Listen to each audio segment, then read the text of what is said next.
I see things in my head. It's not photorealistic, but like that's how I view most all of Mistborn.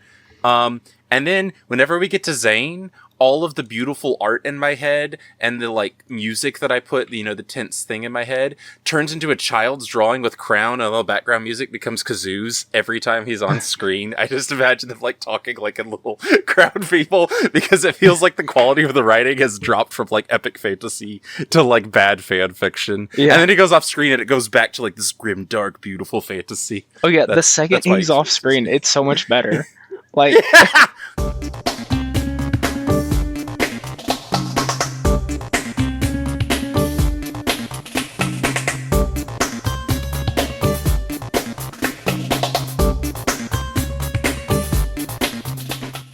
Hello and welcome to the season finale of the Gameboys podcast. Heck yeah. Tonight, I am going to be your host. My name's Christian, and with me in the booth, I have Dolan. Hello. And Austin. Greetings. Hey guys, thanks for hopping on tonight. It's been quite a trip, hasn't it? It has. It's been a wild ride, and before we officially get fully started, I'm gonna pass it over to Dolan for a quick public service announcement. Right, just some housekeeping. So we've made, you may have noticed, a little Gameboys channel. It is independent of the Dolan, who does weird video game and anime and whatever he feels like rules. And we thought it might be better just to put it on its own thing. So yeah, after this episode, which is the season finale, season 2, we'll be starting season 3 back with Pokemon Strong. And from season 3 onward, at least we're going to test it out. We're going to just put everything on the Gameboys channel. There's a card in the top right. And I'll remind everyone with the end cards at the end that is the case. But yeah, just basically after this, if you want to keep listening to the Gameboys goodness, we got a channel for it now. We do shorts like daily. I'm a madman and I keep putting like infinite shorts on it of the best moments. So if you don't want to watch the podcast, you can just watch 70 shorts that give you the podcast in that form, basically. And yeah, so after this, you can go watch the episodes again over there if you want. But all the new episodes starting in season 3 are going to be coming out there. Gonna hit hard with some good Pokemon. So yeah, back to you, Christian. All right, awesome. Well, for our season finale, we are finishing up the Spyro Trilogy. So tonight we are talking about Spyro Year of the Dragon, the third installment in the trilogy, and just like with the last two Spyro games, I played both the original and the Reignited, and I think Dolan and Austin both just played Reignited, if that's right. On this game, yes, it was different with the other ones, but on this one I just did Reignited. Okay, that's what I thought. Just want to make sure. Yeah. Awesome. Yeah. So yeah, we played that game, and actually to start us off, because Spyro Year of the Dragon, I wanted to kick us off with a beginner fun fact. Okay. Some people may have guessed it based on the name, but does anybody know why this game was called Spyro Year of the Dragon? I do. Dolan, you wanna take it? Because it came out in the year 2000, which was the year of the dragon, and they were like, that's too good to not do it. Exactly. They were like, this is the perfect marketing point, so we're gonna jump on this and make sure it releases this year. Yeah. I feel like it works. Yeah. I realized a secondary fun fact that I want to tell you, Christian. I didn't think about this. I don't know why. Mm-hmm. It's probably not really the same people, but I realized, especially from our Christmas episode, 2 of your top 5 games are both from Insomniac. That's true. I didn't think about that. I think until this week, I was looking mm-hmm. through like additional research into the game. I don't know why I didn't realize until now that this was another Insomniac. So yeah, Insomniac does great work. So keep it up, guys. If anyone from Insomniac is listening to this. Oh, they definitely are. We're the #1 gaming podcast in my mother's swim class. Okay, perfect. Well, as always, we like to start our podcast with a question, and we all encountered this issue, it seems like.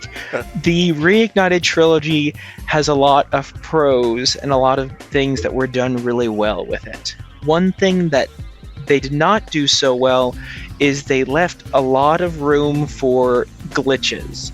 So I would like to pass it around to the guys as well as to the audience. What is the best or funniest glitch that you witnessed while playing the Reignited version? Austin, you had more than any of us. You gotta have some good ones there. Yeah. The ones that I experienced were more aggravating than funny. However, if I had to pick like a good glitch that was more of a positive impact, was on occasional levels in the corner of my screen, there'd just be a teleporting in and out of existence T-posing enemy. So that would happen a couple times, and that was pretty fun. Wait, is that your footage? It probably is somewhere. Yeah, I know there should be T-posing and be in the early footage. Editor Dolan, if it's in there, here it is. But there was some T-posing going on. On the aggravating side, which eventually Dolan helped me find a fix for it. It was tied to my FPS. Yeah. But I would get stuck running in place over and over and over again. To the point where, like, on some levels where like I'm playing as a different animal, like the Yeti, you had to push a box, but then the glitch would kick off in the animation of me pushing a box, and I have to like relaunch the game. It broke it. Man. Yeah, glitches, not good. Worst of the glitches of the three games. So, yeah, I'll be interested to hear what you say, Christian, because I think both of us, when we played Reignited, I didn't experience really any glitches in 1 or 2, or hardly any. I think at one point I may have clipped through the floor and died that way or something like that, but like that happens in games. 3 I had the most, but it was only like 2 that I can remember, and both of them were basically falling in a weird crevice where there'd be like the floor and a rock kind of at an angle, and I'd get stuck walking in place, like Austin said, but usually after I like rammed and did the knockback animation a few times, I could get out of it. I never had to reboot. My glitches were never that bad. But that's because I was playing on the Steam Deck that has no more, like it's got a 60 FPS cap, and it seems like most of the really bad glitches that Austin ran into were tied to the FPS. So I'm actually curious about you, since I think you also played, when you played Reignited, it was on the Steam Deck. Did you experience more than the glitches I did, which were like just twice I got stuck running in place, or did you actually have somewhere between me and Austin? I didn't have a ton playing on the Steam Deck. Okay. Sorry, you go ahead. I just said okay. Oh, yeah, I didn't have a ton of glitches on the Steam Deck. I mean, I think the best glitches I had actually were on Ripto's Rage. I had multiple T-posing enemies that, instead of like bouncing in a corner, they like they would go on the track of like where the enemy was supposed to walk, but they would just be T-posing. Aggressive. You know that meme that's like T-pose to assert dominance? Yes, exactly. That's what they were doing. It was so funny. In the Reignited, I only have 2 glitches that came to mind. The first was an enemy was in the wall, and basically all I could see was like their head. But when I kicked, it was when you were playing as the kangaroo, I kicked the wall, and it killed them, and the gem jumped out at me. Other than that, there was one moment where an enemy that you were supposed to be able to... It was just like a simple Rhinoc. You were supposed to be able to kill them either with flame or charge attack, but I flamed them and they didn't die, but then I charged them and they did. Those were the only main glitches that I encountered. Yeah. Not game-breaking like... Poor Austin was to annoyance, whereas it sounds like, you know, wasn't quite as bad for you. Mm-hmm. Yeah, but I'm curious to hear what our audience has to say. Have any of you guys encountered any funny glitches, anything really interesting? And if you were paying attention at the time, what was your FPS at? Is that what was causing it, or is Austin just unlucky? We'd love to hear it. Either is very possible, it sounds like. But so yeah, now that we knocked out our question, I am going to pass it over to Dolan for a quick development history. Yeah, this one's, I guess I shouldn't say less interesting, but it is less fraught with, quirks. It was actually pretty smooth. It was still tight. I think they had less than a year to make this game, the original version, of course. But at this point, they kind of had a process down. They really weren't trying to, I don't mean this in a bad way. We'll get to, but they weren't trying to push the boundaries, because the first one was okay, we don't know what we're doing or how we're doing this. First time process. The second one was we gotta evolve it in every way. The third one's we know what we're doing at this point, and we're just kind of had leftover ideas, and we wanted to make sure we got those all out of our systems before we left the series, because they knew they were going to move on to something else after this. They repeatedly, if you look at interviews, they're yeah, we're doing this and we're done. We're going on to the PS2. We want to make a new series after that. But we want to make sure we kind of get all of the ideas that we couldn't fit into the first two games into a game before. Nice round trilogy. They did really, it was very smooth. It was the smoothest development of the games. Seems like despite being very short, there was less crunch than others. One thing that I did find interesting that we'll kind of get into, kind of steers into fun fact territory, but I'm going to say it anyway, that I liked, was that they basically, I think this was a really intelligent decision. They're we have all these new moves we want to do, and we kind of felt like in Spyro 2, we hit the max amount of moves that we reasonably feel we can give Spyro. I feel like if we give him any more power-ups, it's just going to be too much, which is what inspired the Animal Buddies specifically. It was different ways to do different power-ups without tacking 75 extra random moves onto Spyro. And I, for one, think that was a great choice. It let them make little challenges designed around those movesets and not over-clutter what Spyro did. He felt very natural to control with the same power-ups from 2, so I think that was a good call, Insomniac of the year 2000.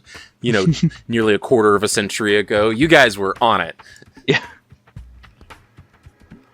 Yeah, definitely. I think I would definitely echo that. I think they did a great job incorporating the other characters. I think if they had tried to just throw a bunch more power-ups into Spyro, like you said, it would not have been as refined as this is. I feel like it would not be as fun, and it would have you would feel like they were just trying to cram more stuff into one character. Do you have any thoughts on that, Austin? I guess we're all going to be broken record here. Yeah, it's I did really enjoy the aspect of having the different animals. When I went into the game, I was really curious on how I would expect it, because you all know how much I love the mini games in Spyro 2. I despise them. But I actually kind of enjoyed every opportunity I had to play as one of the different animal buddies. So it was good overall. I was happy that Spyro didn't have to relearn his abilities and just was able to do everything. I hate when games do that. Yes. Oh yeah. Unless it's a really interesting reason about why. Cough cough, Kingdom Hearts is kind of interesting for that regard. But funny, stupid, but however you want to view it. But yeah, Spyro 3 did a decent job with that. Yeah, definitely. We may be jumping ahead, but I'm curious what each of you guys' favorite side character was to play as. I was going to ask, I didn't see it on the outline, I should have said something. I kind of wanted a tier list of you know me, I love tier lists, but I wanted top to bottom, but that may be too much. Maybe we just pick favorite and least favorite, but I think a tier list is a splendid idea. Let's save that. If we're doing a full tier list, let's save that for the end though. Yeah, you got some times to make up your opinion. Yeah. So while we're all thinking about this, I'm gonna throw some fun facts out at you guys just to sweeten the pot. So we're gonna start with everybody's favorite kangaroo, Sheila. Fun fact about her, if you guys haven't seen it yet, I just earlier sent a original concept art. Sheila originally was not Sheila. I don't know what the name was going to be, but it was going to be a male kangaroo with horns, boxing gloves, and a t-shirt. Kind of an interesting design. I for one prefer Sheila. I think she's a more fun character. Plus, the horns got used in the Yeti later, so I mean, I think that's a lot. Yeah, I feel like they kind of merged two characters together here, and then decided to split them off and have Sheila stand alone, and the Yeti, whose name I'm completely blanking on at the moment. Bentley, that's right. And Bentley, because his horns look basically the same as that. And then the other concept art that I thought was really interesting, the sorceress originally looked much different. I am going to send this, and I want both of y'all's reactions. Oh no. Oh gosh. I mean, it's the same. It's not the same. She's British. It's not the same. No, that's a transvestite. Oh man. There's no lipstick. That is a man in a wig. Yeah, I don't know. They were still calling her sorceress when they released when they were in this concept phase. So it was still, she was still her. But and editor Dolan's going to include this picture so everyone can see. But she was much more dragon looking, which I personally think kind of went against the theme, which is there are no dragons here, so she needs the eggs for their magic. The final design for anyone that's played the game is she has lipstick, no hair, she's got a cape, much more dinosaur crocodile as opposed to dragon looking. So I, for one, prefer the design they went with. And I, based on reactions, I assume you guys do too. I mean, I mean, the other design's ugly too, so I don't. Yeah. That is a man in a wig. I don't know if that would have been why. Yeah, I think it is pretty rough. Oh man. But moving on to a few other fun facts that I found just doing research. A lot of characters in this game, both dragon eggs and actual characters, were named after people. Because I mean, every egg. There's so many. Yeah, there's so many eggs, and they all have. Each name only appears once. There's not like 3 Johns and 3 Josephs. Okay. It's all a single distinct name, and that was very intentional. Some fun names of at least the baby dragons that I didn't catch while playing, but found out later through research. There's one named after Colonel Sanders, named Sanders. Cerny is named after Mark Cerny, the game's producer and designer. Oh, yeah. There's one named Shemp, which is a callback to the first Spyro. Yeah, there was a Shemp. That's the sheep guy, right? I think it was the... Nah, it's okay. I could be wrong. Editor Dolan, put what is a Shemp? Yeah, put who Shemp was. I thought it was the one that had like the metal chest piece and would like dance, and you had to fire his butt. Probably. But I could be wrong. There was also Siegfried and Roy. There was Sergio, named after the Italian filmmaker Sergio Leone. And then... the good, the bad, the ugly. Exactly. And there's a Western shootout here. All ties exactly. I have a fun fact about that here in just a minute. Oh man, a fun fact within a fun fact. Oh yeah. And then the final one that I don't know if any of you guys tried this, but on one of the host levels there is a whale that swims around, and you can swim into that whale's mouth and find an egg. named Jonah. I didn't even notice. You didn't notice? I got in there. I'm like, oh, it's Jonah. Okay, I'm gonna be honest. Cute. No, I'm gonna be honest. About 5 hours into the game, I realized that you could skip the egg animation. I do too. By jamming the I still A get button. to see the name. I wasn't paying any attention because I'm okay. Am I the only one that thought those things were kind of ugly and creepy to look at? I did not like looking at them, and so I just was like, skip. I personally prefer. I think they look cuter in the original version. Okay, which they're really pixelated, but side by side, I need to vote. Get in the comments. Yeah, vote get about in the comments. I'm putting a vote on if there's a possibility. If there's a vote, which do you think is uglier or prettier? Tell me. Oh man, two other fun names, not of egg dragons, but of characters in the game. There is one level in which there is a prince cat wizard who is seeking his fairy princess because they want to elope, and the whole theme behind the game is Austin's favorite level. That's his favorite level? We'll get to that later. So his name is Azrael, and he was named after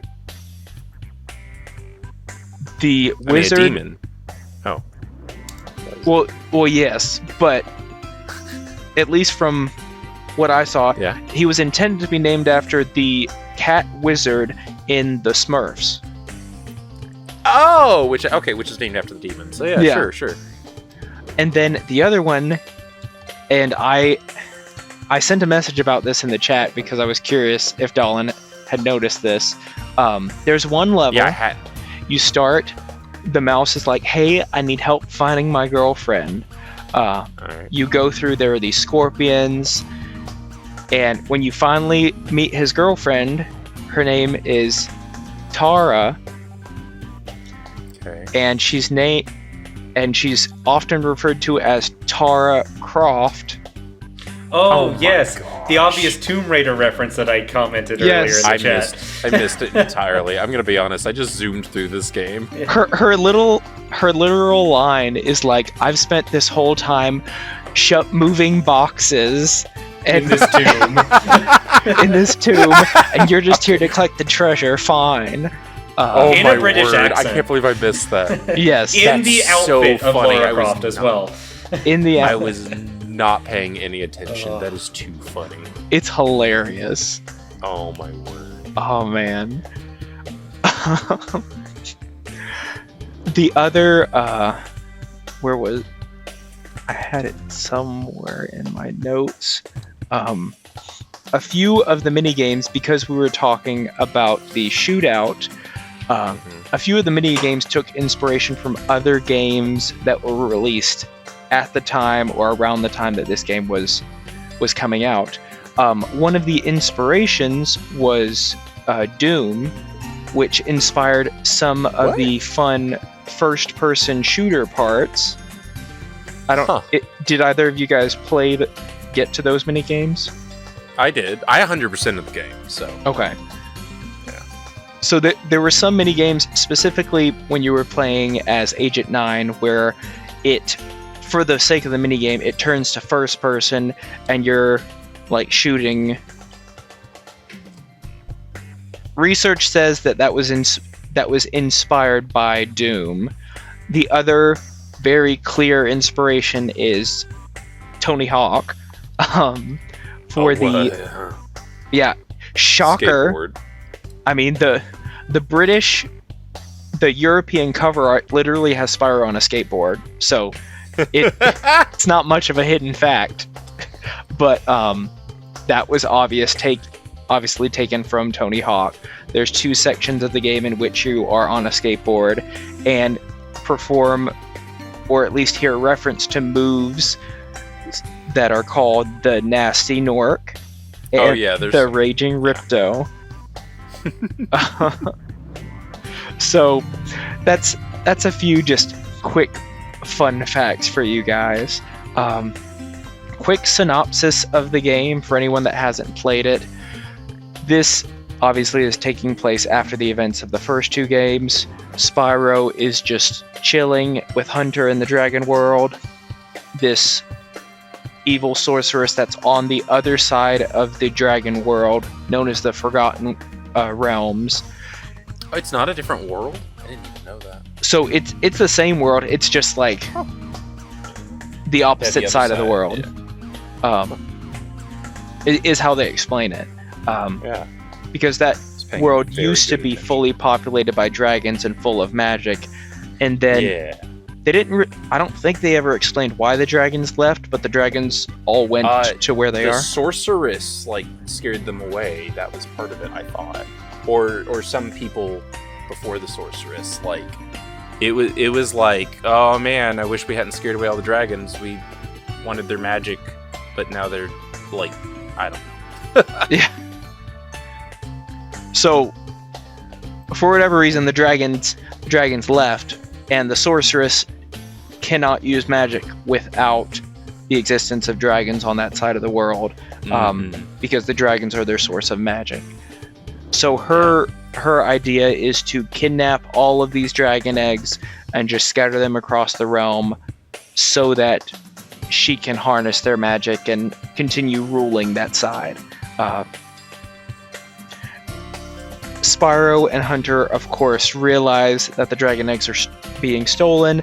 They chase the rabbit protege, Bianca, to the Forgotten Realms. Definitely not a Space Jam reference. Yeah, not at all.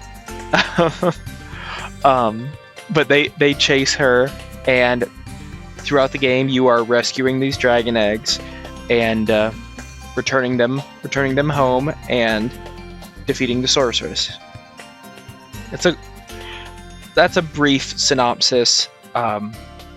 Like Dolan said, there are a lot of fun playable characters. Sheila the kangaroo, excuse me, Bentley the Yeti. There is Sergeant Bird, Byrd. He is a military penguin? Yeah, he's a James Bond reference. He is? I think so. He's like British intelligence. I don't know. He's a British military guy, at least. Oh, okay. I didn't realize I thought that. It was a Bond reference, but that's okay. Because he introduces himself as like Bird, Sergeant Bird. I thought is how he introduces himself. Oh, that's right. Oh, yeah, he's totally a Bond reference then. I thought it was a Bond reference. That's how I took it. I mean, I'm not. There's Bentley. There is Agent 9, who is a insane monkey. Insane, wisecracking monkey with a gun. Laser blaster. Yes. And fun fact about him, just as a side note, he was intended and had a spin-off game and series pitched and proposed by two different studios. Two studios were approached with the idea of a spin-off. This was going to be, at least the Blue Tongue Studios version, was going to be a James Bond-esque spy game featuring Agent 9 and his partner Prime 8. And they were going to have some monkey adventures here. Oh my god. Poor editor video. Dolan. Wow. Editor Dolan, include this image of the concept art for Prime 8 and then concept art for his partner Prime 8. Yeah. Oof. Okay. And then I'm glad this didn't happen. Yeah. And then there was a second studio that was just pitching Agent 9, and this is their concept art for their spinoff. Much closer to the original design. Right. Included things. It was going to be a GameCube game, just to give you an idea of when it would have been released. There's concept art for him having space motorcycles, all kinds of spacey techno. It was going to be like a James Bond, Ratchet and Clank style game, is what most reference I can find, but it was ultimately canceled by both studios. Dang. So, sadly, but also maybe for the better, we did not get that. Yeah, well, sometimes, a door left shut is best locked. Yes. So there's some of the fun characters. You're going throughout, you're rescuing these characters, and you play as them. There's also a section where, for the first time, you get to play as your lovable buddy Sparks in a tank-style controls setting. It's like a top-down shooter. Top-down shooter. Yeah. Yeah. So a very... I found those mini games fun. But there might be a lot to tier them all, by the way. I just looked them all up and posted them in the chat. And there's like 9 repeating types and then like an additional 15 one-off types. Maybe we should just pick a favorite and least favorite because there's a lot. And there were some mini games in which you played as Hunter. I don't know if either of you guys, having 100% of it, you should have seen it. Did. There's like 4 of them. Yes. Yes.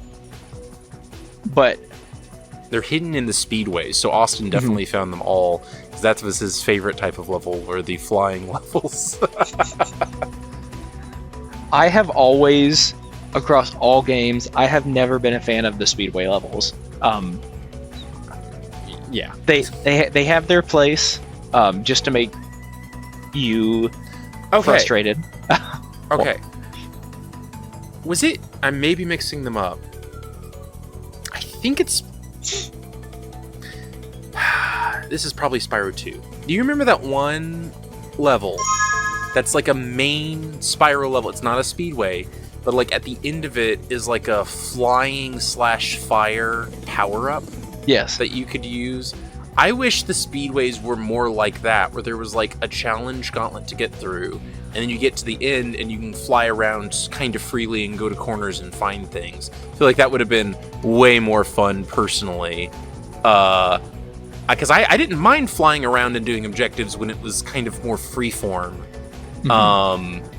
But yeah, the speedways they're not bad. I think these are probably more interesting than the ones in Spyro 1. I don't know, Austin. Where you love all the speedways. Which rank the speedway? The game speedway. I think 3 was probably the best use of them, but they were still not great. F, and F. Wow, just across the board. Oh man. No improvement at all. It was just all bad all the time. Yes, I would say like maybe Spyro 1 is an F+. I did not like them in any capacity. Ooh. That's fair. Fair. You're entitled to your opinion. I've never been a big fan of the speedways either. I have played them because I have 100% of this game in the past. I didn't this time, due to time constraints, but Dolan is better than everybody else because he did.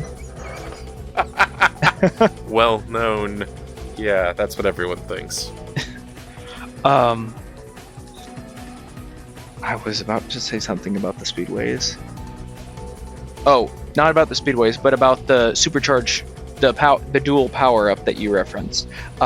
So that was originally debuted in Ripto's Rage, but it did make an appearance in this game as well. And having 100%ed it, you played it. I don't know if Austin played it, but it is the Dueling Dragons. Yes. Minigame. Yes. Austin tell us. You told me what happened. Yeah, I tried it. I ended up leaving because it was frustratingly annoying how little damage you do to it, and that they regen, and then it's hard to get good shots on them. And it was like, I am not wasting my time here. I am moving on. So I did not finish fighting those guys. Okay, I think it's worth talking about. I don't know where. I don't think we have like a gameplay thing, or maybe that's later. I don't know. But I apparently didn't put that in the notes. So let's do it now. Can I? Yeah, I was gonna say this is a great point because there's a couple things I want to talk about that I really appreciate about this game.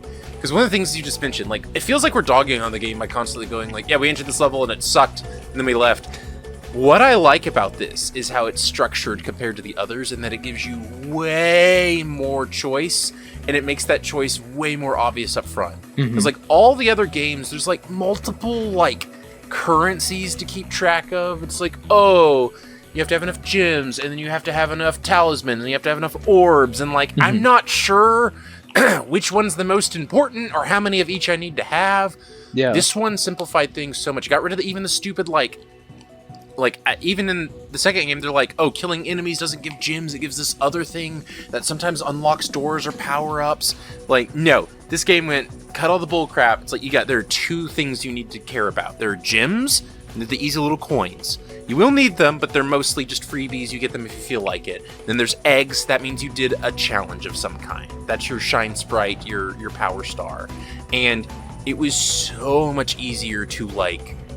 Because there'd be, like, moments in Spyro 1 or 2 where, like, you'd, like, get to, like, the third world and, like, have collected, you know, a bunch of eggs and a bunch of gems, but then none of what else? Like, there were eggs, gems, and then, I don't remember what just dragon saved.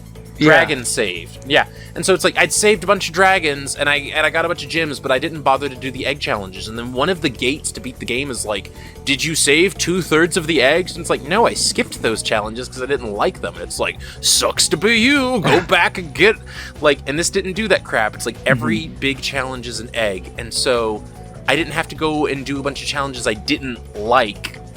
I did end up 100%ing it, but that's because I was having so much fun that I was like, I'm not digging this level today, right now. I'm leaving, and I'm going to go just do a different level. And that is still progress, and it's all the same progress. And it made that's what made me want to go 100% it was, I did all the challenges I cared about, and then I looked at it, and it's like, oh, I'm 92% done anyway. There's only 8% of challenges I don't care for. I can go do that. Like, and it was an easy cleanup versus, like, Spyro 1 does this a little bit, but 2 especially. There's just so many different, like, things to keep track of. The orbs, the gems, the enemy kill orbs that are like a different thing, the talismans, eggs. And I was like, I don't know. I felt like I was playing a gacha game where they were trying to trick me into not knowing how much money I was spending by having different loots. But it was Spyro.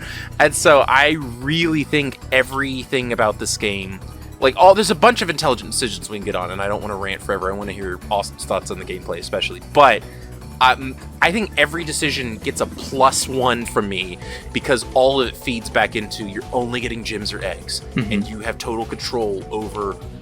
Yeah, I guess you do have to save the people in each level, but that's like a third of each level. Like, it's like you just walk on, like, you could, if you only save people, you won't have enough eggs, but you could save every person in a level in like 2 minutes or less. It's super manageable to do.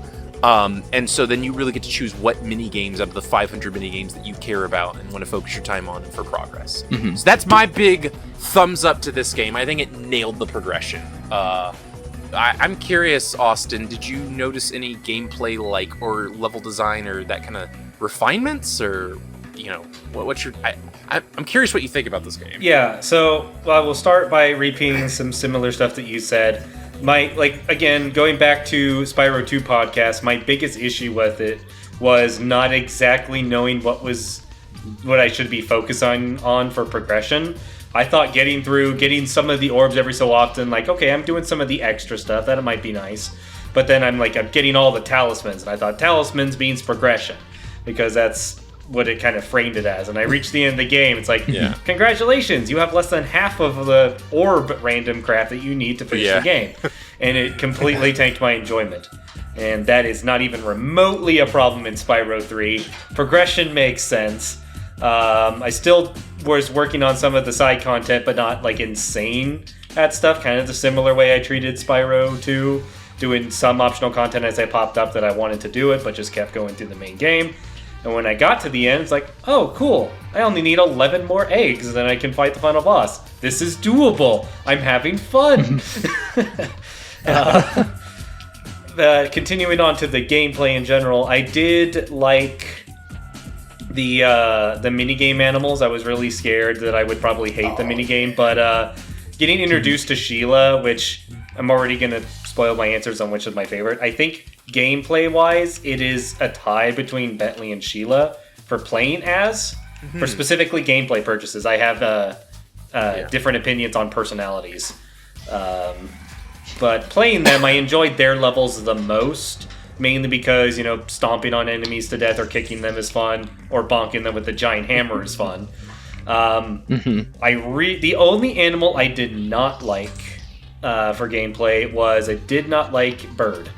Playing as the flying penguin was kind of boring, and the music that plays in the background for his was the most irritating thing of the entire game music-wise. I hated his very theme. Repetitive. It is just is so bad. It's just stuck in my head on loop, and I can't get it out. I need help. Yeah, and then I barely got to play much of the monkey because I unlocked him when I needed one egg left, and he was my final egg to do the final boss. So I literally just did his one mission, which I'm like, if I had a lot more time to do a lot of more fancy stuff with him, he could have been my favorite gameplay-wise, but I didn't have enough time with him to really tell. But the skateboarding minigames, that's a fun one for me to go off on, because the first time the skateboarding was introduced, it was, okay, this is kind of fun, but the only trick I was only able to do in that one was just spin on half pipes. So I didn't find it crazy fun, but it was fine enough. There was one specific skateboard level with Hunter where you had to compete with him in doing a variety of different tricks and outscore him. That was finally when I had the most fun with the skateboarding one, was that specific one. I had fun trying to see how much I can destroy him, which the secret was just hit the same ramp over and over again, doing backflips as many as possible, and your points just skyrocket. That was the answer to me. But that was genuinely pretty fun. Overall, I think the level design in almost every level was really good. Of course, there's one exception. Are we going to cover later, favorite worst levels, or should I just do that now? We can go ahead and do it now. Okay. Because I'm forgetting the name of it. Let me scroll up here. No. I mean, you say it. Okay. The only level that I truly hated was Charmed Ridge, which was that same level that had that princess and biker cat. Okay, go for it. I love. No. I'm just gonna. I love that. With gameplay aside of it, I want you to talk about that. I do think it's hilarious that they're constantly like, "Oh, stop! She's been kidnapped. Stop this arranged marriage. It's awful." And you get to the end, she's like, "I like my bad boy." I sat and laughed for genuinely 2 minutes when I got to that part. But that's story. That's not gameplay. I probably would have found it a lot more funny if I wasn't irritated with the level already, because I'm like, oh, I gotta go save the princess, and I'm having the worst time getting there. And then I make it there, and she's just like, tough, I like this guy, bye! All your effort was for nothing. I'm just like... Okay. Was it your least favorite level into the seed puzzle one there as well? I don't know. That was my least favorite puzzle, but I don't know if that was when I quit the game at that point, but I don't know if that was what I defined as the worst level, because that was an optional puzzle as opposed to level itself. Well, okay, fair enough. But yeah, I'm just saying, seed puzzles in Austin are not friends, is all I know. The seed puzzle in this game was frustrating. It was one of the few ones I had to actually Google, and even after Googling it, it took me 3 additional attempts because something stupid kept happening. The seed would slightly bounce and fall off the ledge, and then I had to reset everything again. Or it would just despawn on me, and then I'd have to start the whole puzzle over again. Was not good, but the seed puzzle was the most irritating puzzle, I think, and then, that Charmed map was the worst map. I'm having a really hard time thinking of what my favorite level is, because most of them, I don't think there was a single map that stood out to me as this map is sublime. I think they were all just the same amount of good quality with a couple bad taste in my mouth missions. I'm desperately trying to think about at what point did I have the most fun. I think that the highest point was probably that skateboarding one trying to beat Hunter's trick score. That might have been the only time that I remember having more than average fun. Well, I think something worth talking about real quick, and I'd love to hear your opinion on this, Christian, because I'm sure it'll go into it, but I want to hear. I think something it did really well is like the Spyro 2 minigames were like baked into the level, like they were part of it. And I know that sounds better, but it's weird because that's more organic and that's more whatever. But like, I really liked that. I felt like the level was like Spyro, and then you would go off into the minigame dimension and have a minigame. Yeah. And it was like I could choose to engage with that or not, or on my time. I didn't have to stop Spyroing to like ride a minecart to do more Spyroing. It's like I could Spyro the whole level and then come back and go, okay, now I'm doing the kangaroo thing. Or something like that. There's some levels where purely it's like you just go up to that level and it's like, this is just a kangaroo level. But like, usually you would think, oh, integrating it more naturally would be better, but I don't know why. But I really liked that it was like pretty much every minigame was in the minigame dimension. Yeah, they all had the little swirly portal. Yeah, and we'll talk about, I want to hear your opinion, but there's literally the only time, like, they don't do that was some of my frustrations. But I want to hear your take first, Christian, on your levels. This game has a special place in my heart. And all the levels have such nostalgia for me. They all put me back. I mean, there are some levels that I'll play and it'll just be like, I am 8 years old, sitting on the couch at my parents' house, eating popcorn and playing Spyro. Like, I just there are some levels that just do that for me. I feel like, setting the speedway levels aside and not thinking about those, I feel like even the levels that I don't like, the minigames made it redeemable. Like, if I didn't like the Spyro section of a game, it had a decent minigame. I feel like that's something that they really did well, was just the variability in playing the game. And just like you said, I love how, as you're progressing through the game, if you want to play the whole game Spyro and do as few other characters possible, I think you can. You probably have to play a couple of the levels, but you can get 90% of your eggs with just Spyro, or maybe even 95. It's very few minigames are required if you do all the Spyro stuff. Exactly. So, like, there are different ways you can play it. One thing that I love that they did, which is a drastic improvement compared to Ripto's Rage, is if you just want to, like, you say, run through it, save the 2 or 3 people, it takes like 2 minutes. When you come back to that level, there's always a shortcut to get to wherever you're going. It's either there's a whirlwind to lift you up to that platform where the minigame is, instead of having to jump through the platforms and glide across, or in the Tomb Raider level, the wall just gets blown out, so you can just turn to the right and go straight up to the minigame. They're all loops, basically. Yeah, they're all loops.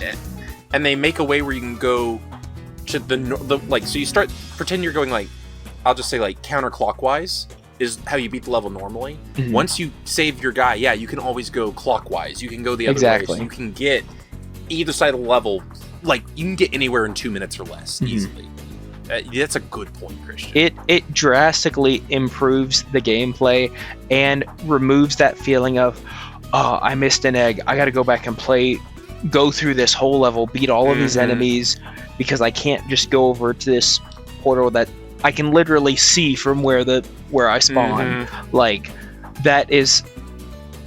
Austin, go ahead. Sorry, when you mentioned going back for an egg type of thing, it sparked a memory of, like, this minor complaint I have. When I had to go back and, like, find some eggs on levels, What was kind of mildly annoying was that eggs you have already gotten are put back.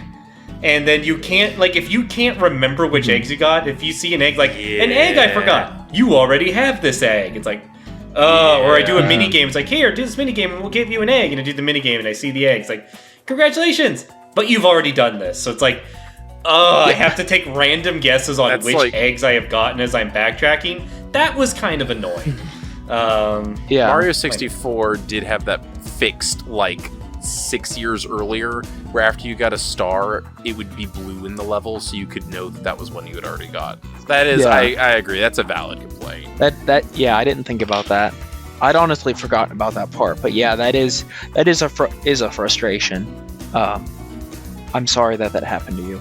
It was very minor, thankfully, but a couple levels I went in, I was like, is this the egg? Nope. Got you already. Yeah. Oh man. I would. Yeah. So sorry. Go ahead. So you said Did you ever say your favorite and least favorites? Yeah. So I was getting to that. So I would say, honestly, least favorite might be, but like I said, even my least favorite level. Yeah. I find the minigame redeemable, and I enjoy the minigame. Like, I would say level. It's a very niche level. I've never been a huge fan of it. It's Frozen Altars. If you don't remember that level, that's the one where you get there and a fairy kisses you, and now you have ice breath instead of flame. Oh yeah, that one was fun. I personally was just never a fan of the like magnifying glass flame down on the enemies. Yeah. I felt like that was just kind of slow and dull, which interesting, because I mentioned this, I just remembered there is a difference in the sound effects used when using that against enemies in the OG version versus the reignited. In the OG, it sounds like a balloon popping whenever you defeat them, and the elephants like squeal, and it kind of makes you feel bad because they're like yeah, it's sad. It's kind of sad, honestly, because it's like they're just elephants. But so that's one level that I don't really like, but I feel like the mini game kind of redeems it, because that's the one where you're boxing as Bentley. Do you guys remember that one? Yeah. Yes, I do. Okay. And that mini game, that specifically, I have memories of a buddy of mine. He came over to my house, and I just have a specific memory of us playing that mini game, and we would just take turns if either of us didn't beat the enemy boxing. But I always found that mini game fun. That one's 2-player. If you plug in a second controller, you can control the other Yeti. Really? At least in the PS1 version. I don't know about Reignited, but yeah. So I didn't know you can cheese it to win by just having you plug in the second controller and have the guy just stand there and do nothing.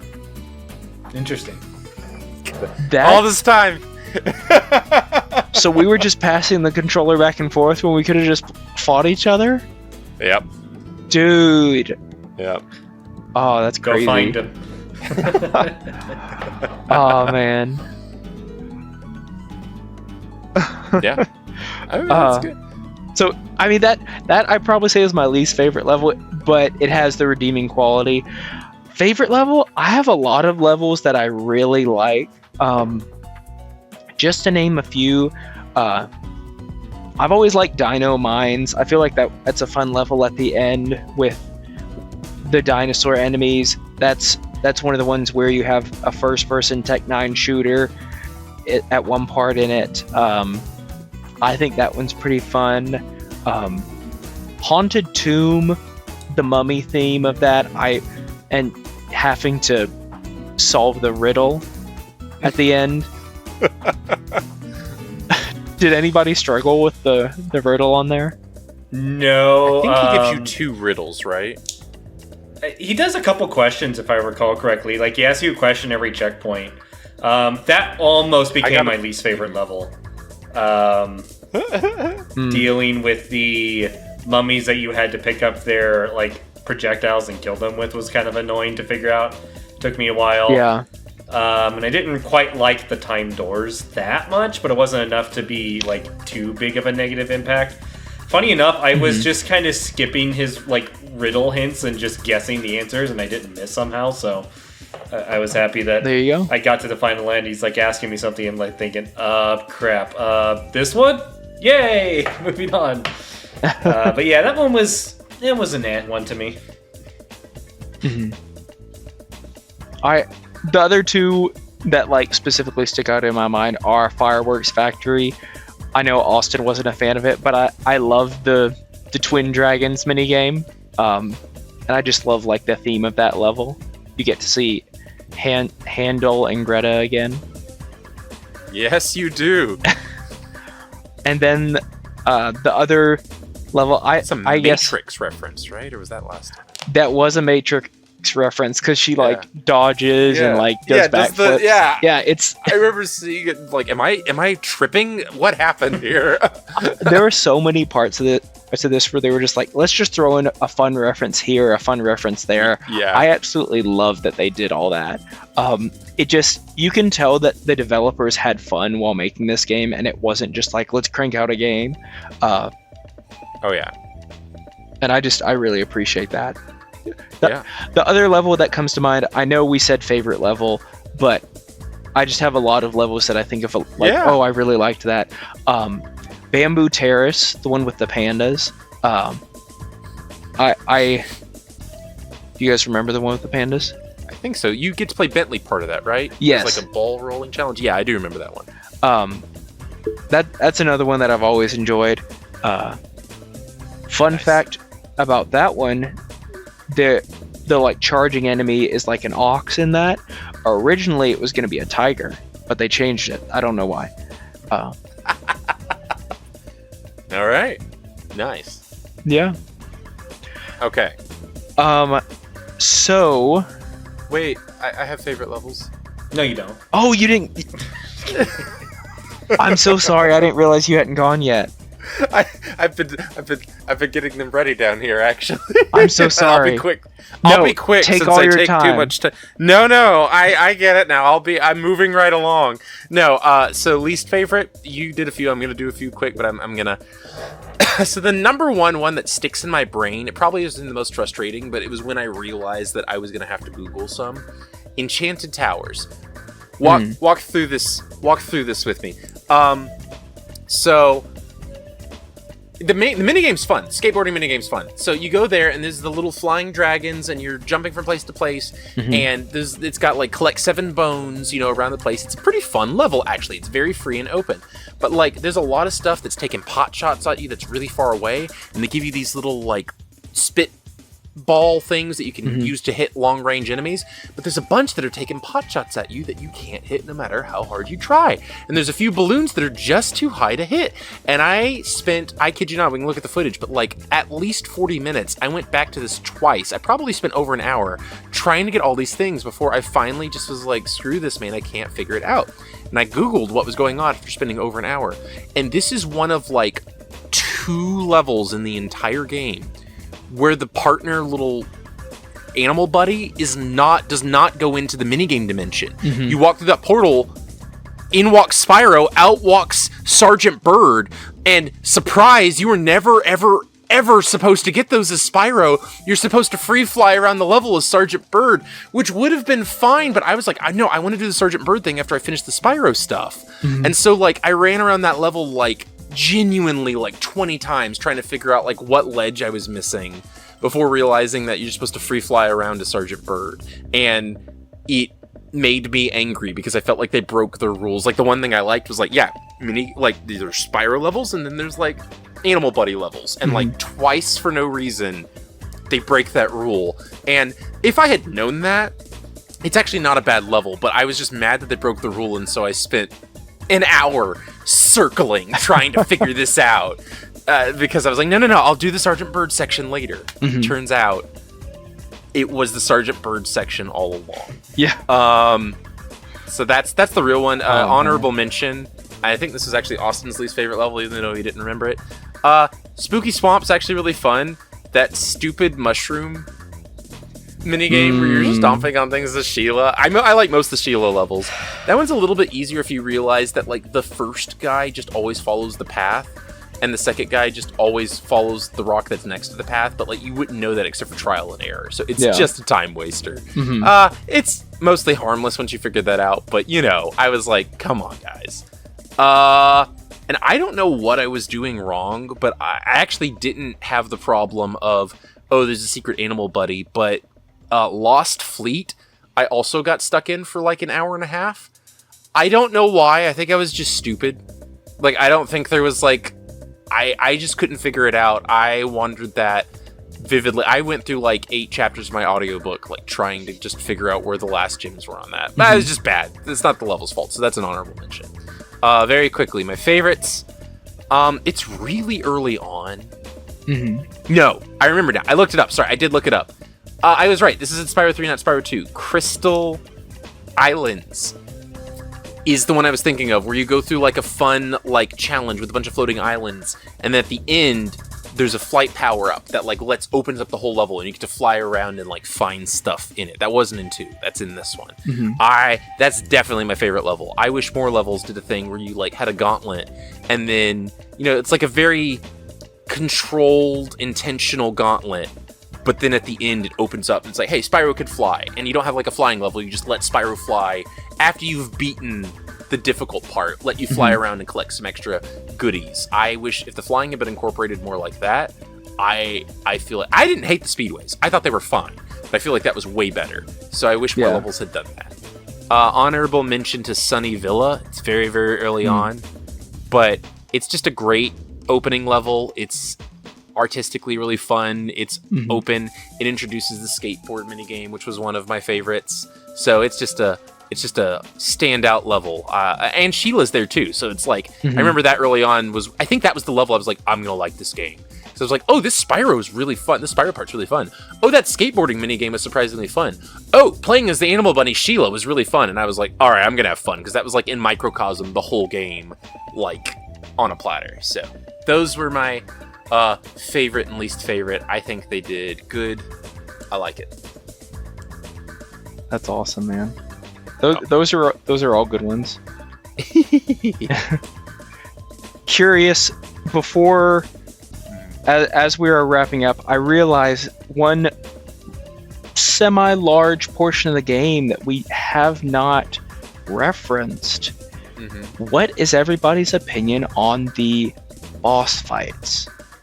Because this game had I would say bigger boss fights than Ripto's Rage, and there are more of them. There are. So Austin, I would like to hear your opinion. They were not negative in my mind, but they were all really, really too easy.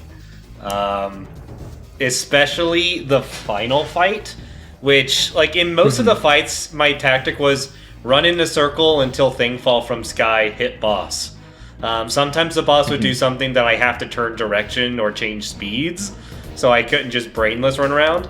Except the final boss. The final boss, literally, you can just hold sprint, running around in a circle, and she can't touch you. It's impossible for her to hurt you. So, I mean, it was... The final boss was kind of a letdown because it was the easiest of all of them. With the exception of, like, using the weird vehicles that it would give you in the final one. They were kind of odd. The last vehicle, which is like the weird little... I'm guessing it's Agent 9's vehicle, because it had the laser guns on it, and it can go up and down.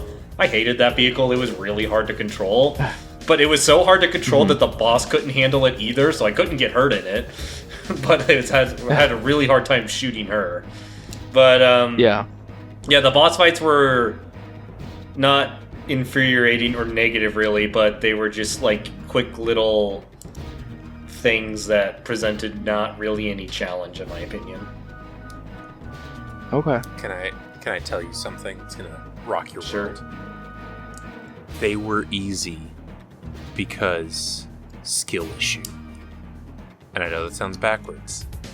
Fun fact that had not been mentioned, so I'm stealing it now, that I found in my study. Spyro 3, unlike Spyro 1 and 2, has a hidden adaptive difficulty setting. that will change what the challenges are like based on how your performance in previous levels. And so if you're getting glitched off of a cliff 17 times in a row because of the thing, and it kills you a bunch, it's gonna go, okay, we're gonna make the boss a lot easier. Whereas if you're acing everything, it's gonna be like, it ups. I'll get back to it. And it may not, like, some things are tracked differently, so I actually don't know, because I also thought the bosses were on the easier side. We'll get to that in a second. But I do want you to know, if you are doing really well, it umps the difficulty. It ups the amount of enemies to some degree, which is bonkers to me. It ups how hard they hit. It ups their AI and things like that. It ups, like, traps and challenges will appear or not appear, or appear easier or have longer times, things like that. And it's very subtle and in the background. It's not trying to be in your face about it, but it wants you to feel like if you're losing a bunch in a row, it's going to be like, okay, let's dial it down a bit. But if you're, like, getting the hang of a thing, it starts upping the challenge so you don't get bored either. So that is fascinating. But you were going to say something. Yeah, because the first two bosses and, like, the first two segments of the game, I felt like were not really challenging much. Unless, like, when I was experimenting and doing jumps and falling to my death, if that kicks in the adaptive difficulty, me just screwing around. Okay, so just me screwing around apparently made the game easier, which was weird to have it that way, because not even really the normal enemies, when I was just on a spree, got difficult, except for my one level that I hated, where I was just getting wombo comboed by stupid fire cats. But that was the only time, like, I'm really sitting there, like, I'm just getting bodied. But all the levels leading up to the final boss were not difficult, really. Like, sometimes I would take some damage, unless taking damage affects that. Because I would get hit a lot, but I would never... It was rare that I died. Because I could just easily refuel my health pretty easily. So I don't know how the adaptive difficulty factored into that. If it's by hit, then I get it. If it's by death, I don't get it. I don't know the ins and outs, but I do know it changes based on your performance. I don't know quite how it tracks what your performance is, but yeah. So I think it's really only got, like, an easy, a normal, and a hard mode. And I also think minigames, each minigame seems to have its own difficulty that's influenced by how you're doing overall, but is, like, independent. So, like, basically, if you're failing a minigame over and over again, it gets easier quicker than your overall difficulty does, if that makes any sense. So it can get you out of a minigame and then back to the main game, and you're not stuck on baby mode because you were struggling with a specific minigame. It actually seems really intelligent. I never felt it. I didn't feel like... Sometimes you play a game, and you're like, okay, the game put on the kid gloves with me because it feels sorry for me. And I never felt that way. I wouldn't have known if I hadn't done this research. But, yeah. Sorry, that's a bit of a distraction from the boss conversation, but I did. While Christian's looking into that, I will say bosses, I largely, my jokes about skill issue side, I do largely agree, because I felt like they were easier, but I also thought they were more interesting. I kind of was just annoyed with a couple of the bosses in 2. Never felt annoyed, but I also wasn't super challenged. But it was fun. This whole game was breezy. And I mean that in a good way. I wasn't ever bored, but I wasn't ever frustrated either. Yeah. So, difficulty tuning guy, you did your job good. And I feel that way about the bosses, too. They were fun. I think they're the best in the series. I don't know that they're a lot to write home about, but I still think they were at least in that sweet spot of not being bored, but not being frustrated. Yeah. Yeah. No, I definitely think that's fair. The adaptive difficulty is interesting. Did I rock your world with that? A little bit. Rock your world with that? It's really interesting. Yeah. I personally felt like the original, in the PS1 version, the bosses were more difficult than in the Reignited. And maybe that was the adaptive. Maybe I was just doing better. Too. Yeah. I felt like the bosses were more difficult, but I wasn't sure if I had an easier time on the Reignited because, I was fresh. I had recently played the original against these bosses. I would definitely agree with you. I think they're fun.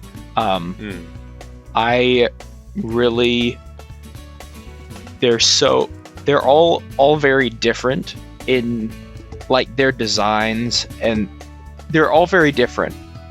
Yeah. I mean, there's Scorch, who is flying the whole time and never touches the ground. That's an interesting point. It's kind of easy to beat him because you just collect the rockets, and a couple of them are like... Your animal buddies help you out, which I think is fun. Yeah. That you rescued. Whoever you rescued last helps you out in the fight. Yeah, That's exactly. Cute. Makes you feel like they're helping you out back. Mm-hmm. Wow. So, I mean, I like the boss fights. Ooh, pardon me. Yeah. I think the final boss, I would echo what Austin said, the final boss fight is a little disappointing, especially compared to how grand the fight with Ripto was. I think aside from the final boss fight, I feel like these boss fights were better than in the second one.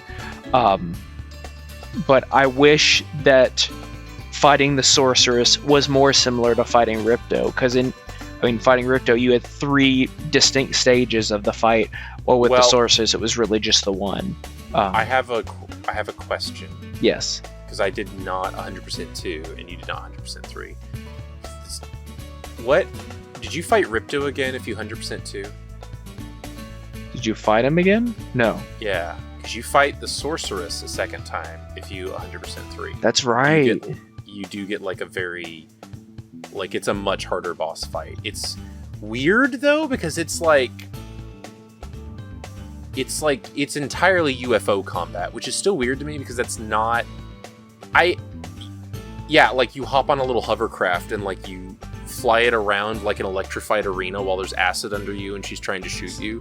And it's interesting, and it's one of the harder bosses, and it pushes the UFO/hoverboard, like, combat, like, to its max. It's, like, the most interesting test of it.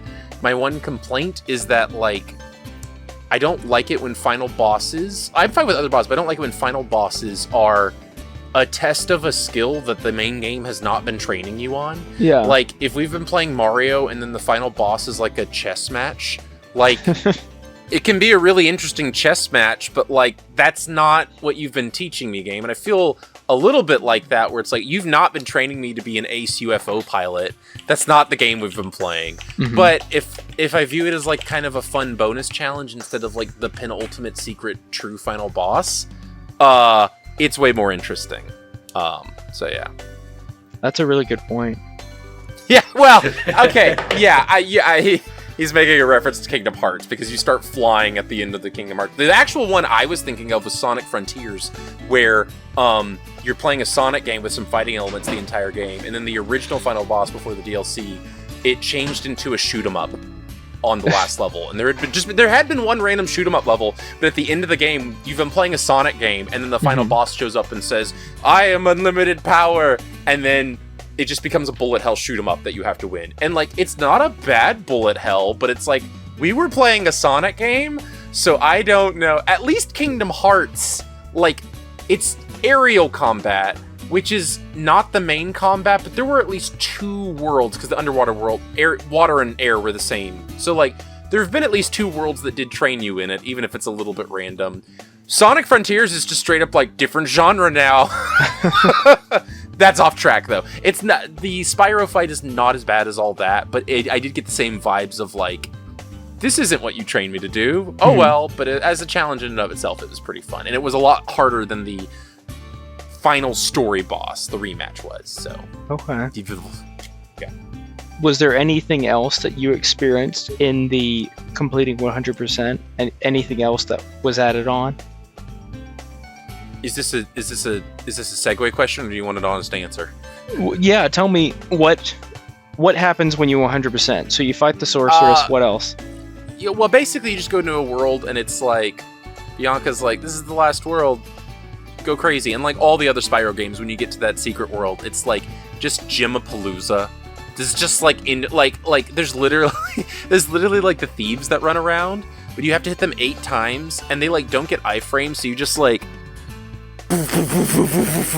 And every time you hit them gives you like 500 gems, like in a stream. So it's just like infinite gems popping up everywhere very easily. Big dopamine, something that you'd like ram a wall. Oh, you got a 5 gem. It's like, it's 50 now. It's just big numbers.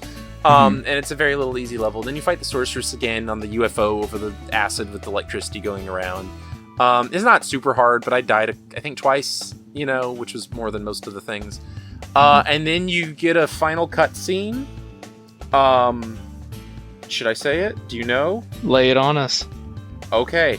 Yeah, so, like, it pans over, and it's like, oh, yeah, definitely not Jessica Rabbit, and which is Bianca, the sorceress's assistant. Because we should be mentioning... we didn't really talk about the plot. I mean, we talked about the setup, but, like, the plot is, yeah, she keeps, like, all the bosses are she finds little animals the sorceress does and, like, turns them into a horrifying abomination. And Bianca, her assistant, is getting more and more flustered and is feeling like this is less and less of a good idea, because sorceress is like, I'm definitely going to teach you magic. And then Bianca's like, I don't know if it's worth it. And then the sorceress is like, I'm going to eat all the dragons, basically. I think she's like, I'm going to cook their wings up in a stew to give me eternal magic and beauty. And Bianca's like, all right, I'm out. I'm not eating baby dragons. We have crossed a threshold for me. So she turns on the sorceress at the very end, and she's your animal buddy that helps you at the end. In the bonus level, she's like, sorry for causing all the trouble. Here's a bajillion gems.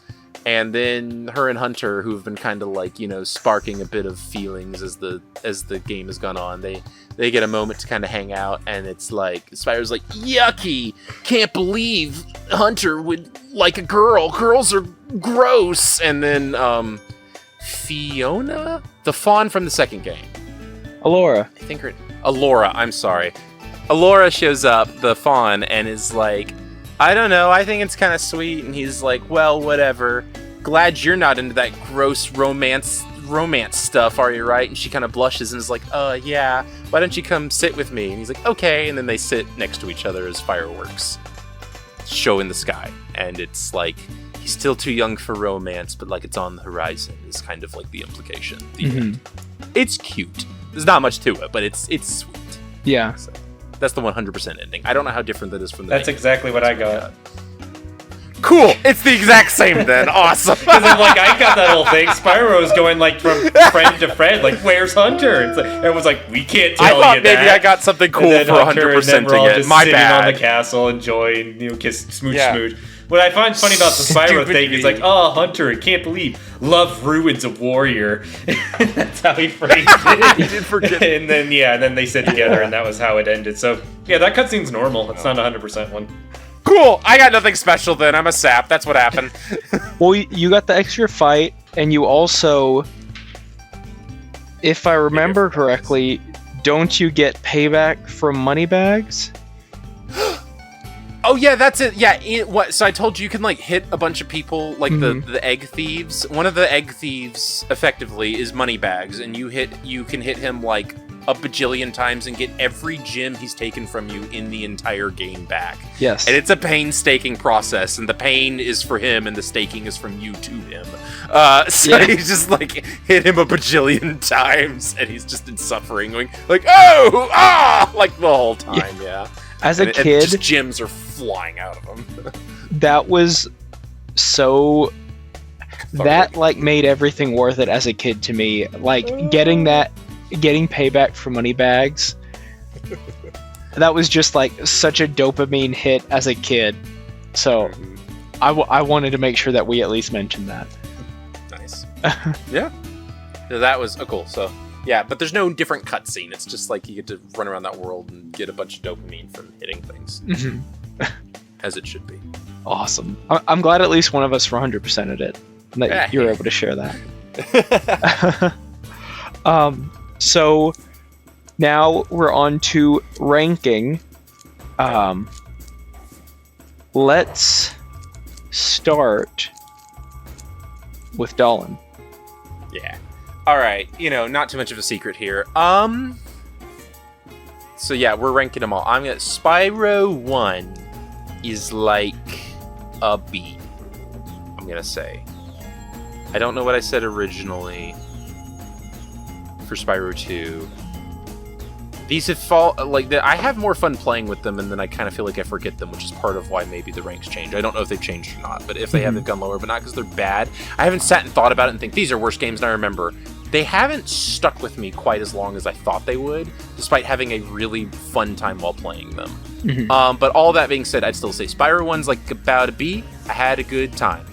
I'm going to say Spyro 2 is like a C+. I don't think it's bad. That's above average, but it is firmly the weakest in the series. It's the only one I didn't 100%. And then I'm gonna say Spyro 3 is like a B+. It is a solid 8 out of 10, teetering on a 9. And I really think the only reason it's not even a 9 is just because, like, this is not fair, but, like, as an adult, I think this is a super fun kids game. I'm looking forward to playing it with my son. There's not a ton of meat narratively on the bones, and I'm probably asking this game to be something it isn't, but when I compare it to something like even Mario Sunshine that came a little bit later, or Sly Cooper, which came out, like, I think a couple years after that, and they are later, but, like, there's a little bit more narrative that I can sink my teeth into, and this is perfectly serviceable. It's a fun kid's fairy tale, but I think that would have pushed it into the A territory, but it's still a solidly respectable B+. I will likely play this again, and it is genuinely on my list of games that I'm looking forward to playing with my son when he gets a bit older. So, like, good job, Insomniac, for a nearly 25-year-old game. 25-year-old game. I'm, like, still like, yeah, that was fun. Worth noting, as I think we mentioned before, I did play the reignited version. The originals didn't click with me quite as much, mostly because of control. It felt more fluid, and I felt like I could really enjoy the platforming a bit more with the more radial direction. Probably I'm just an old head, modern head. And if I, like, got used to you had to get used to tank controls. If I got used to the old controls, I probably would click with it. Yeah. But the reignited was easier for me to click with. So it is worth noting, people reviewing, like, I played the reignited version. That's what, of all of these, are what my opinion is based on. So yeah, I'd say B-, C+, B+. What about you, Austin? Spyro 1, I think, sits at a C. I think a C for Spyro 1. Spyro 2, still a D-. Spyro 3, I think, is a B-. This is the best of the three. Genuinely had a decent time with the game. Could have been things to overall improved it for me, but I don't regret playing Spyro 3. It was a more positive than negative experience game. Good. Nice. Good. At least one of the three in the trilogy was a positive experience for you, so I'm glad. They found it in the end. Yeah. All right, Nostalgia Boy, where are these sitting? Nostalgia's strong with this one, man. Yeah, but what's the 1, 2, 3? So 1, 2, 3, I think B-, B+, A. Oh, okay. All right. The nostalgia pull is strong, but this is a solid game. It is one that I will expose my children to, and I look forward to playing it with them. And I'm probably gonna keep it installed. I don't think I'll uninstall to make space. It'll probably stay there. So it's a good time. Yeah, they really outdid themselves. Yeah, I gotta 100% them now. You should. It's actually really fun. I do recommend it. I think. Oh yeah, I 100%ed all except for the first one growing up. So yeah, I'll need to do it again. 100% the whole series now. Exactly. Do it. But yeah, again, thank you everybody for listening. Dolan has one more quick repeat of a PSA before we sign off. Yeah, just a reminder, this is the end of Season 2. Season 3 is going to be on the channel. Again, card up top, and at the end is going to be, subscribe to that channel. So if you're wanting more Gameboys, we're not going away. We are continuing on to Season 3 strong. We've already got plans for Pokemon. We've got plans for some other continuation of Halo at this point.